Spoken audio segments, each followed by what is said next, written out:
아멘.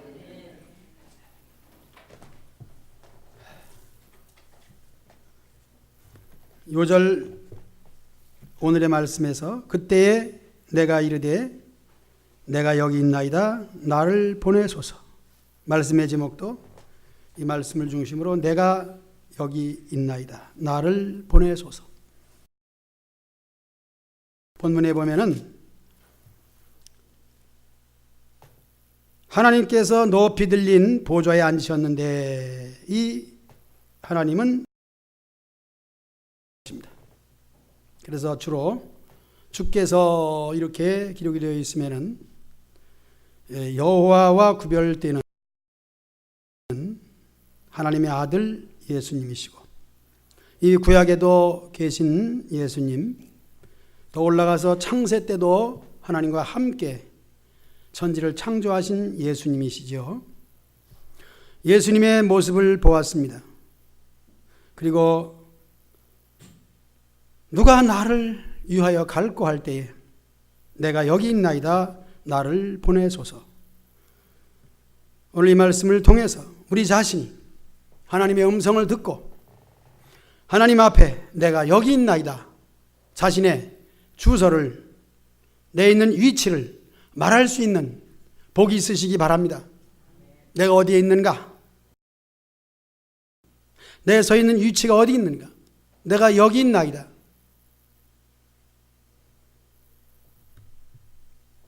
아담은 하나님의 낯을 피하여 숨었다 그랬습니다.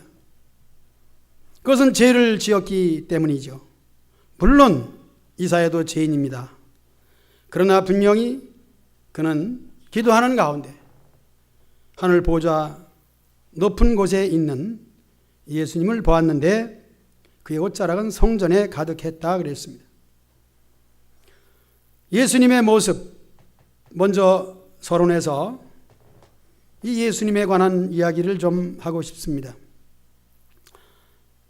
요한복음 12장 41절에 보면은 요한은 그런 얘기를 하고 있습니다.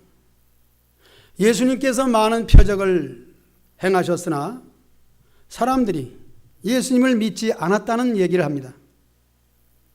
그 이야기는 오늘 본문에 있는 말씀을 인용하고 있는 것인데, 예수님이 세상에 오셔서 능력을 행하셨으나 그 능력은 사람이 할 수 없는 것이고 사람의 입을 딱 벌리게 하는 기가 막힌 사건임에도 불구하고 믿지 않았다는 거예요. 왜 그랬느냐? 오늘 이사야 선지자는 그 이후 본문에서 10절에 보면은 그들의 눈이 멀게 하시고 그들의 마음을 완고하게 하셨다 그랬어요. 그런데 그 이유는 그들로 하여금 눈으로 보고 마음으로 깨닫고 돌이켜 내게 고침을 받지 못하게 하려 함이라 했습니다. 이해가 안 되는 소리. 하나님이 어찌 그렇게 하는가?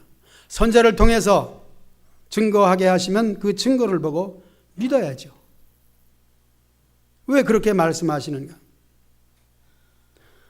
그래서 요한복음 12장 41절에서 하신 요한의 이야기는 이렇게 이사야가 말한 것을 보면서 주님을 보았으나, 예수님을 보았으나, 유대 땅 베들레헴의 예수님이 분명히 예언에 의해서 정확히 출생했으나 예수님을 하나님의 아들로 받지를 않은 것입니다. 이것이 옛날 얘기 같지만은 오늘날 저와 여러분들이 지금은 예수님을 믿는 여러분들이지만은 믿기 전에 믿음이 없을 때 그와 같은 형편이었습니다. 복음을 듣고도 복음을 믿지 않는 상황이죠. 물론 교회를 나오면서도 예수님을 나의 구주로 하나님의 아들로 믿는다는 그 자체는 하나님의 선택과 은혜를 입지 않으면 안 된다는 거예요. 이사야 53장에서 마지막 부분이죠. 53장 1절부터 그런 말을 하고 있습니다. 우리가 전한 것을 누가 믿었으며 여호와의 능력이 누구에게 나타났는가? 이사야 선지자는 1장부터 하나님의 마음을 자세히 말하면서 내가 자식을 양육했는데 그들이 나를 거역했다고 하는 말씀으로 시작해서 마지막 부분에서 우리가 전한 것을 누가 믿었느냐? 하나님의 심정을 누가 알겠느냐? 이렇게 그 능력을 보여줬지만은 그들이 나를 믿지 아니했다는 것이죠. 또 역시 이사야 선지자는 그것은 무엇이냐? 이사야 53장 2절에 보면은 그는 주 앞에서 자라나는 연한 순 같고로 시작을 합니다. 마른 땅에서 마른 뿌리 같은 고운 모양도 없고 풍채도 없다는 얘기를 합니다. 무엇입니까? 우리는 보기에도 흠모할 만한 것이 없다고 하는, 아름다운 것이 없다고 하는 이 표현이 예수님을 지칭한 것으로 알고 있습니다. 그렇습니다. 우리가 전한 것을 누가 믿었느냐? 하나님 말씀이 선포될 때에 그 말씀을 내가 믿고 그 말씀에 내가 여기 있나이다. 오늘 말씀의 제목은 주보에 있는 것을 보고 다 같이 해봅시다. 주보의 제목 시작. 네, 제목이니까 시작. 나를 보내소서. 그러면 다시 그 하단에 요절 시작. 그때 내가 이르되 내가 여기 있나이다. 나를 보내소서. 이사야 선지자가 하나님 말씀, 주님의 요청을 알고 내가 여기 있나이다. 그리고 나를 보내소서. 이 모습이 오늘 저와 여러분들이 하나님의 말씀을 듣고 나 자신의 주소를 알고 행할 바를 알아서 나를 보내소서 할 수 있는 은혜와 복이 있으시길 다시 한번 축복합니다. 우리가 전한 것을 누가 믿었느냐? 우리는 믿습니다. 여호와의 능력이 누구에게 나타나느냐? 여기까지 말씀했을 때 사람들은 이것은 예수님은 아니다 그렇게 말합니다. 하나님의 복음은 창세기부터 요한계시록까지 모두 예수님에 관한 얘기입니다. 그러나 우리가 성경에서 예수님을 찾으려고 하지 아니하고 내가 건강하고 내가 돈 잘 벌고 사업에 성공하고 세상에서 내놓으라 하면서 잘 살 수 있는 것을 먼저 생각합니다. 이적 하나님이 보여주시고 나타나신 그 능력을 생각하면서도 그 능력 앞에 우리는 깜짝 놀라는 것인데 곧 사람이 할 수 없는 놀라운 이적만을 보고 놀랄 뿐이죠. 그러나 하나님의 능력은 무엇이냐? 그분은 53장 2절을 소개한 것처럼 아주 연한 순 같고 보잘것 없는 흠모할 만한 것이 없는 이와 같은 모양이나 풍채도 없는 것이기 때문에 사람들은 말 타고 칼 차고 군사를 거느리고 나타나면 이야 굉장하다 믿을만하다 그렇게 알고 있습니다. 우리도 그렇게 여기지 않았는가 생각하면서 하나님 말씀을 들을 때 그 말씀이 예수님에 관한 이야기인 줄로 믿고 그 예수님을 보내신 하나님은 오늘 이사야라는 그 이름의 뜻도 하나님은 구원이시라. 처음부터 끝까지 이사야를 보면은 내용이 그렇습니다. 이사야가 고백한 것처럼 화로다 나는 망하게 되었다. 나는 죽게 되었다. 그렇게 말씀이 읽혀지더라고요. 그런데 매 장에서도 그렇고 전체에서도 그렇고 이사야 선지자는 하나님 말씀은 이 죽게 된 너를 구원하시고자 너를 살리시고자 하시는 하나님의 사랑으로 가득 차 있습니다. 예수님을 가장 잘 나타낸 말씀이 바로 이사야 선지자의 말이라고 할 수가 있습니다. 선지자가 전한 것 그것은 바로 이적입니다. 그 이적은 무엇이냐? 동정녀 마리아의 몸에서 예수님을 출생시킨 것 그것이 기적 중에 기적인 줄로 믿습니다. 이 기적을 믿기가 쉽지는 않아요. 성탄이 되면은 성탄 노래를 부를 줄 알고 그래서 재밌게 부르려고 만든 것이 산타크로스예요. 선물을 가지고 찾아오는 산타크로스 할아버지. 굴뚝에서 들어와 가지고 선물을 주고 소리 없이 사라진다. 빨간 모자 쓰고 마차 타고 사슴이 끄는 마차를 타고 오는, 사슴이 끄는데 마차가 아니라 무슨 차일까? 사슴차겠지. 녹차죠, 녹차. 녹차를 타고 오셔. 그 이상 예수님은 생각하지 않아요. 결코 예수님은 산타라고 하는 사람이 만든 것과는 전혀 상관이 없습니다. 그래서 교회에서도 성탄 트리로 그런 것을 꽂아놓는 것은 아무 의도 모르고 유행 따라 하는 것이죠. 안 하는 것보다 성탄 기분을 내기 위해서 그래도 낫지 않겠는가 하는 생각도 해봅니다. 말씀드리고자 하는 것은 우리는 우리 나름대로 해석을 할 뿐이고, 하나님의 이적이 나타났을 때 성탄의 의미에 있어서도 그저 우리가 즐겁게 편하게 평화만을 생각하고 있습니다. 정말 평화를 누리기 위해서는 예수님을 영접해야 되는데, 예수님을 영접하기는 얼마나 힘드느냐, 오늘 6장에서 그것을 잘 나타내주고 있습니다. 그런데 보면은 좀 뛰어넘어서 10절에 가서 볼 때에 이 백성이 마음이 둔하여 귀가 막히고 눈이 감기게 되었다. 마음으로 깨닫지 못한다. 그래서 예배 전에 불렀던 그 노래가 생각이 나서 한번 부르고 싶은 마음이 있죠. 좀 이따 부르겠습니다. 오늘 본문 2절에 보면 보좌에 앉으신 하나님 주위에 천사들이 6날개가 있는데, 6날개를 가지고 둘로는 얼굴을 가리고 둘로는 발을 가리고 둘로는 날면서 찬양합니다. 찬양의 내용은 거룩하다, 거룩하다, 거룩하다. 흔히 쓰는 말 같지만은 천사의 그 가사는 참으로 마음에 와 닿는 것이고, 세상에 거룩하신 분은 하나님 한 분밖에 없습니다. 그러므로 하나님을 본 사람은 거룩하다 할 수밖에 없는데, 죄인들은 거룩을 보면은 죽게 됩니다. 감당할 수가 없는 거죠. 이해가 된다면은 우리가 태양을 직접 바라볼 수 없는 것처럼 순간은 볼 수 있다고 하지만 보는 순간 우리는 곧 눈을 감고야 마는 것입니다. 밝은 태양빛을 누가 직선으로 바라보겠습니까? 하나님의 빛은 그보다 강렬합니다. 사람으로서는 감당할 수 없는 하나님의 모습이죠. 천사는 찬양하고 있습니다. 이 찬양은 바로 천사들이 하는 것인데, 잠시 좀 찬양에 대한 얘기를 하겠습니다. 이 찬양은 천사가 하는 것 본 것처럼 천국에 가서 하는 것이 바로 찬양이에요.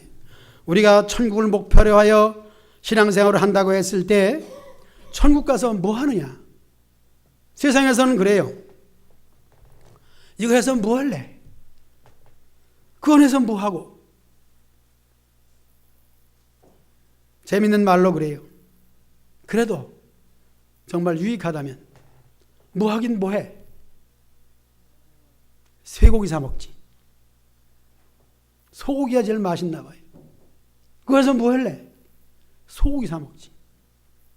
그래도 육신적으로 보면 맛있는 고기가 의미가 있고 우리 육체를, 우리 몸을 즐겁게 하는 것입니다. 천국에 가면 그럼 뭐 할래? 거기서도 소고기 사 먹나요? 세상에서 즐겨하는 모든 것들, 이것이 있으면 나는 됐어라고 하는 성공적 의미를 가지고 있는 좋은 집과 좋은 자동차와 가장 좋은 내가 소원하는 모든 것들, 젊은이들이 좋아하는 새로 나온 스마트폰이 있으면 많은 돈을 주고도 산다고 했을 때 천국 가서 뭐 할래? 이 모든 것들은 다 무용지물이죠. 쓸모가 없는 것입니다. 더 나아가서 우리는 가장 즐거운 것이 무엇이냐? 기쁜 것이 무엇이냐? 세상에서도 즐거우면 노래를 부르더라고요. 사람이 즐거워 표현하는 것들은 거의가 다 노래로 나타납니다. 그것은 천국의 그림자예요. 천사들의 찬양의 소리를 통하여 우리가 천국 가면은 노래할 것인데, 세상에서는 이 노래를 연습해야 돼요. 배워야 됩니다. 찬송 많이 부르시기 바랍니다. 찬송은 은혜를 받은 사람들이 감동된 시로서 거기에 아름다운 곡을 붙여서 하는 것입니다. 그래서 천사들의 찬양을 통하여 우리가 천국 가면 찬송하는데, 우리 세상에서 헛되고 헛된이라고 하는 잠언 전도서의 고백처럼 세상에서의 노래는 헛되고 헛된 거예요. 화무는 11홍이요. 권세가 언제까지 가겠습니까? 잠시에 반짝하는 거예요. 그러나 거룩하다. 이 거룩은 계속 불러도 하나님의 영광의 빛 가운데 부르기 때문에 실증이 안 나는 거예요. 혹 우리가 세상에서 부르는 이 찬송이라 할지라도 계속 부르면 실증이 날 수가 있습니다. 그것은 육신을 가지고 있기 때문에 좀 새로운 것을 추구하는 마음을 가지고 찬송도 유행가처럼 지나갈 수가 있습니다. 그러나 은혜를 받은 사람들의 그 현장 속에 우리가 들어가 보면은 그 노래가 나와요. 그러므로 찬송을 많이 불러서 찬송에 익숙하시길 바랍니다. 천국 가면은 그냥 입술에서 찬송이 나와요. 배우지 않은 노래도 나옵니다. 그것은 이미 마음속에 준비되어 있는 거예요. 그리고 그 천국의 말은 믿음으로 살고 찬송을 많이 부르고 기도한 사람들은 그냥 거기 가서 배우지 않아도 다 합니다. 천국 가서 할 말은 우리가 이 세상에서 하는 모습 그대로 하면 돼요. 이사야 선지자는 이 천상의 모습을 보면서 이제는 내가 죽게 되었구나. 하나님을 보았으니 내가 살 길이 없구나. 그 영광이 너무 커서 나는 부정한 입술이라고 말하고 있습니다. 인간은 하나님을 보면 죽습니다. 하나님의 영광이 너무 크기 때문에 스랍 천사까지 대항할 수 없는 것, 하물며 죄인인 우리가 어찌 하나님을 보고 살 수가 있겠는가? 하나님을 거역한 인간은 반드시 죽습니다. 천사가 하는 그 모습을 볼 때 은혜를 받은 사람, 하나님을 아는 사람들은 6날개가 있는데 둘로는 얼굴을 가리고 둘로는 발을 가리고 이 모든 것은 하나님 앞에서 겸손을 나타내 주고 있는 것입니다. 하나님을 찬양할 수 있는 것은 바로 나를 나타내지 아니하고 겸손히 내 체면이 아니고 내 발에 대한 더러움과 추함을 가리고 그래서 죄 용서와 구원을 받은 그 모습을 얼굴을 가리고 발을 가리고로 해석을 하면서 하나님을 찬양할 수 있는 것은 오직 나를 구원하신 예수님을 노래하는 것입니다. 거룩을 노래하고 있습니다. 그건 천사들이 하는 것이죠. 우리도 찬송가에 보면은 거룩 찬송이 있습니다. 이 노래를 여러분들 입술에서 하나님의 거룩을 느끼면서 부를 수 있는 은혜가 있으시기를 주의 이름으로 축복합니다. 이제 제단에 숯불이 나옵니다. 그리고 천사는 그 불 속에서 숯불을 꺼내서 집게로 찝어가지고 이사야의 입술에 대면서 내 죄 사함을 받았다는 죄 사함의 선포를 하고 있습니다. 여기서 저는 제단 숯불을 성례식으로 해석을 해봅니다. 성례식은 세례와 성찬을 말하는 것입니다. 교회에서 많은 행사를 하지만은 우리는 성례는 세례와 성찬 이 둘뿐이 없습니다. 이 성례는 성령으로 제사함을 받는 일을 하는 것이고 노예에서 목사 직분을 줄 때 목사의 사명은 복음을 전하고 성례를 행하고 교회를 다스리는 사명을 줍니다.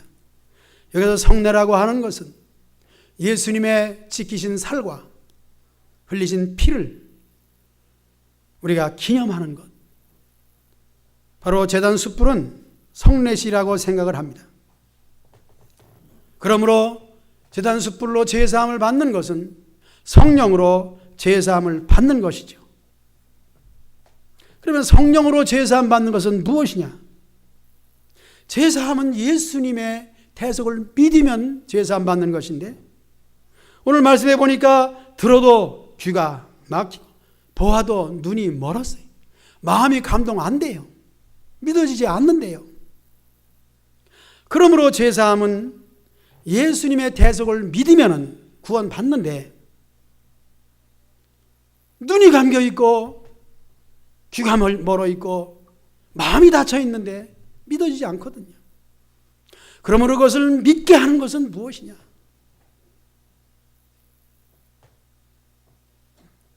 여기서 우리는 인간이 천적 부패라는 것을 알아야 돼요.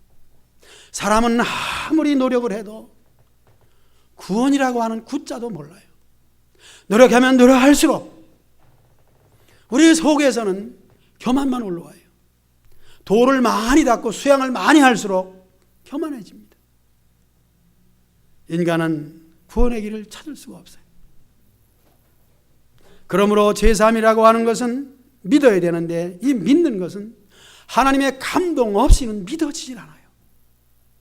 그러므로 여러분 기도할 때에 먼저 하나님 나에게 감동해 주셔서 성령으로 내 마음을 녹여 주셔서 믿게 해 주시고, 그리고 기도도 믿음으로 하게 해 주세요.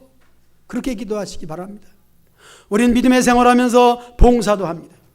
충성도 합니다. 헌금도 합니다. 우리가 하는 모든 행위에 있어서 따라합시다. 믿음으로 행하지 않는 것은 다 죄니라. 교만으로 이끌어가요. 그 믿음은 뭐냐? 성령으로 행하는 거예요. 그래서 봉사도 성령으로, 충성, 헌금도, 우리 예배 생활 모든 것도 성령으로 해야 되는 거예요. 제단 숯불로 입술을 찢었을 때 제사함 받는 그 과정은 성령으로 제사함 받는 거예요. 그래서 하나님의 감동을, 성령의 감동으로 회개를 일으키는 거예요. 회개는 무엇이냐? 저는 간증할 때 그 얘기를 합니다. 그래서 열심히 예배를 드리며 부흥회를 따라다니면서 회개하라고 외칠 때, 부흥사들은 주로 회개를 강조하잖아요. 내가 어렸을 때 지은 모든 죄, 동네 다니면서 남의 과일 따먹고 참외밭에 들어가서 밤에 벌거벗고 바지 밑에를 동겨가지고 참외를 따가지고 그 속에 집어넣어가지고 미고 와서 개울에서 참외를 먹은, 그것이 이제 죄는 죄지요. 그런데 아무리 얘기해도, 그렇게 해도 딴 사람이 울며 통회하며 은혜 받는 그것이 나는 안 돼요. 얼마 전에 저는 그런 설교했습니다. 베드로가 유대인들에게 한 말이죠. 유대인들은 교만한 사람들이, 하나님 말씀을 잘 아는 사람들이, 그들을 향하여 무슨 설교했는가? 우리가 죽인 바로 그 예수님이 지금 부활하시고 승천하셨다. 바로 우리가 죽인 예수님. 이 말은 내가 어떻게 예수님을 죽였어?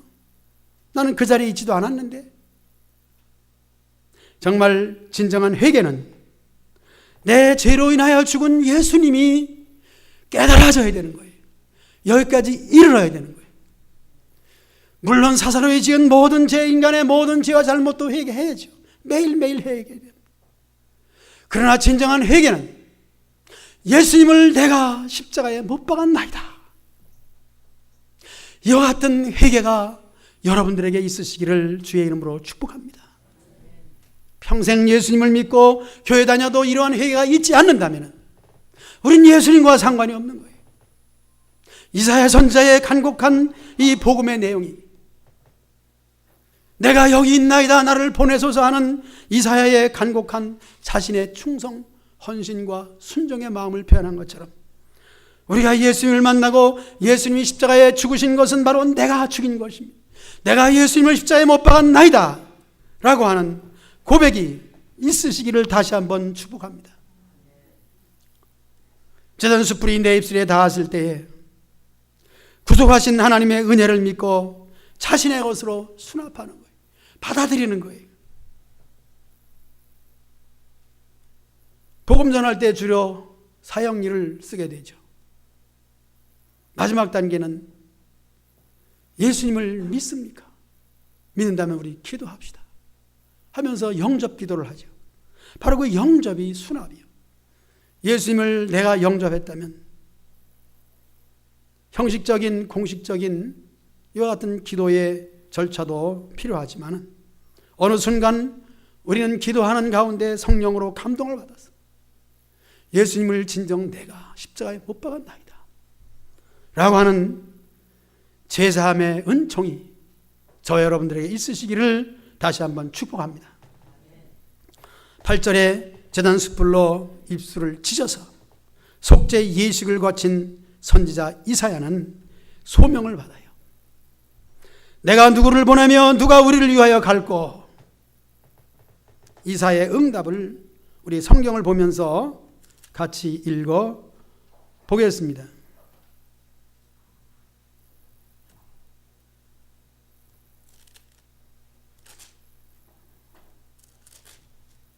그러면 이사야의 응답, 물론 주보 하단에 있습니다만은 그건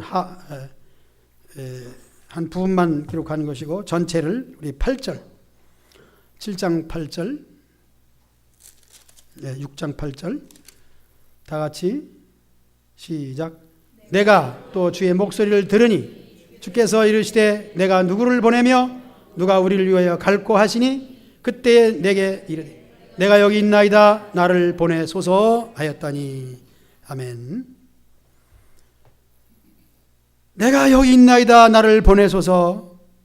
이것은 성령의 은혜를 받은 후에 뜨거운 마음으로 헌신하는 모습입니다. 성도는 모름지기 이와 같은 경험이 있어야 됩니다. 헌신의 경험. 내가 여기 있나이다 나를 바칩니다.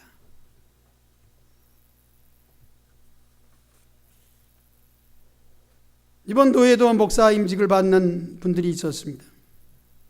기도 순서가 있어서 그들을 위하여 기도하고 또 안수할 때 임직받는 분들의 눈물 어린 감동으로 흐느끼는 것을 봤어요. 과거의 생각이 나더라고요. 세례받을 때의 감동적인 그 순간과 목사 임직을 받을 때의 그 감동이 또 그들에게서 보여지더라고요. 감격과 감동은 우리 믿는 사람들에게 항상 있는 것은 아니지만은 이렇게 이사야도 평생 한 번 있었던 제단 숯불을 가져다가 입술을 찢어서 제사함의 경험을 통하여 여기서 나오는 나를 보내소서. 다시 한번 여러분들 고백이 나를 보내소서 하는 귀한 자신의 소명감으로 사명감으로 충만하시기를 축복합니다. 아멘. 뜨거운 마음 감동. 성도들은 은혜를 받고 그 은혜로 말미암아 이와 같은 고백을 통하여 하나님의 사람이 되는 거예요.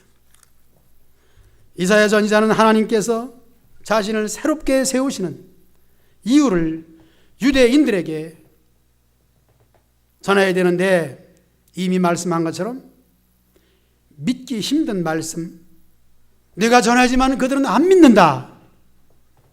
그런데 전해야 된다 하는 거예요. 제단 숯불로 이것이 내 입에 닿았으니 예식을 취하고 내 악이 사해졌으니 이 악은 특히 원죄를 사함받았다. 내 죄가 사해졌느니라는 자범죄까지 사함받는 거죠. 자신이 죄에 대한 사함을 받은 기쁨으로 인해서 내가 여기 있나이다 나를 보내소서 불타는 사명감을 가지고 외쳤을 때에 그에게 주어진 복음의 사명은 뭐예요? 너희가 듣기는 들어도 깨닫지 못할 것이요 보기는 보아도 알지 못하리라. 이것은 맥 빠지는 소리예요. 복음을 전하면은 베드로가 설교할 때 3,000명씩이나 회개하는 역사가 있었는데 이사야가 복음을 전하면 아무도 안 듣는다는 거예요. 소규의 경일기라는 거예요.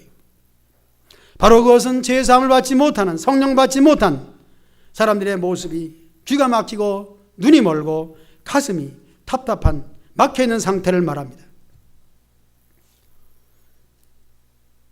예수님도 비유를 했습니다. 그들이 보아도 보지 못하며 들어도 듣지 못하고 깨닫지 못한다는 거죠. 오늘 여러분들이 말씀을 들어도 무슨 뜻인지 모르고 세상의 생각과 잡념 속에서 왜 오늘은 설교가 저렇게 길지? 아직 시간도 안 됐는데 오늘은 예배 끝나고 갈 곳이 있는데 왜 저렇게 길지? 결혼식에도 가야 되는데 혹 우리는 다른 생각을 할 수가 있습니다.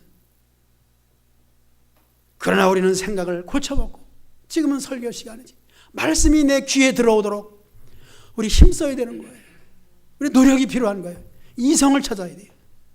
오늘 말씀에 내가 은혜가 안 되는데 은혜가 되도록 우리가 힘써야 돼요. 여기서 힘쓰는 것이 필요합니다. 물론 힘써도 안 되고 애써도 안 되고 돈으로도 안 되나 우리가 마음을 다하여 성품을 다하여 듣기를 원할 때에 결코 예배 시간에 눈을 감고 있을 수는 없는 것이죠.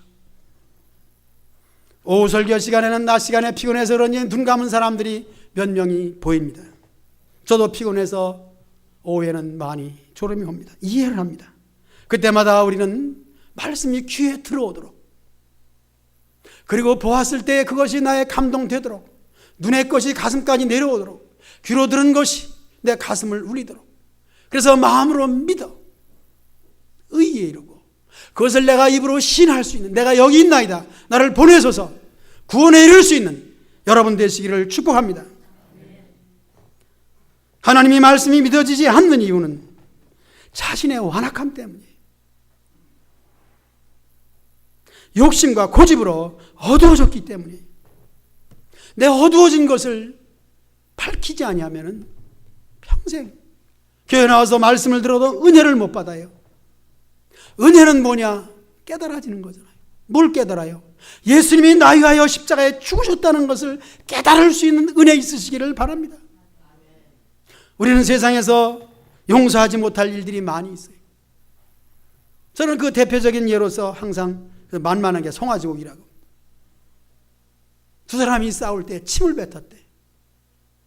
서로 친하게 지내다가 아주 친하게 지내다가 무슨 일 때문에 다퉜는데 얼굴에 침을 뱉었대. 그건 평생 잊을 수 없는 거죠. 친한 사이일수록. 예를 들어 얘기했지만은 우리가 친족 간에 가족 간에 서로 믿을 만한 처지 가운데서 애매한 소리를 들었을 때 억울한 소리를 들었을 때 평생 용서를 못한다. 제 조카가 그런 얘기해요. 난 평생 잊지 못하는 게 있대. 뭐냐 그랬더니 내가 결혼할 때 아버지한테 뭐 좀 해주세요. 그걸 해야 되는데 돈이 얼마가 필요해요. 많은 돈도 아니래요. 그런데 아버지가 그러더니 못 해준다. 시집 갈래 가고 말래 말아라. 그런데요 그 소리가 애를 낳고 애가 벌써 다 상성해서 커서 오랜 세월이 지났는데 아버지가 세상을 떠났는데도 그건 안 잊어진대요. 아버지 장례식에서 눈물이 안 나온다는 거예요. 그 소리가 한이 미쳐가지고 있을 수 있겠는가? 있습니다. 있어요. 사람은 있습니다. 그러나 저는 분석해 봅니다. 내 자신과도 비교해 봅니다. 그것은 내 자신이 완악하기 때문이에요. 그 입장과 처지를 생각하면서 그런 말을 할 수도 있다. 나도 그럴 수 있다. 우리가 믿어지지 않는 이유는 자신의 완악함 때문에 은혜를 받지 못하는 것은 욕심과 고집으로 어두워졌기 때문에. 그래서 그 노래를 부르고 싶다는 거예요. 시간이 많이 갔습니다. 다음 계속 이사야를 설교할 것이니까 아쉬워하지 않고 오늘도 귀한 말씀을 준비했으나 이 노래 부르고 마치도록 하겠습니다. 지금은 설교 시간이 어두워진 세상길 주님 없이 살다가 나의 영혼이 어두워졌네. 내 마음을 열고 욕심을 버리고 고집을 버리고 완악함을 버리고 활짝 마음을 열고 모든 걸 풀어버리고 더 나아가서 예수님을 영접하여 나 위하여 죽으신 예수님으로 말미암아 내 자신이 거듭나는 성령의 충만함을 받는 제 용서함과 주님의 말씀 앞에 내가 여기 있나이다. 나 자신을 구원의 자리로 이끌고 달려가 거룩한 하나님을 찬송할 수 있는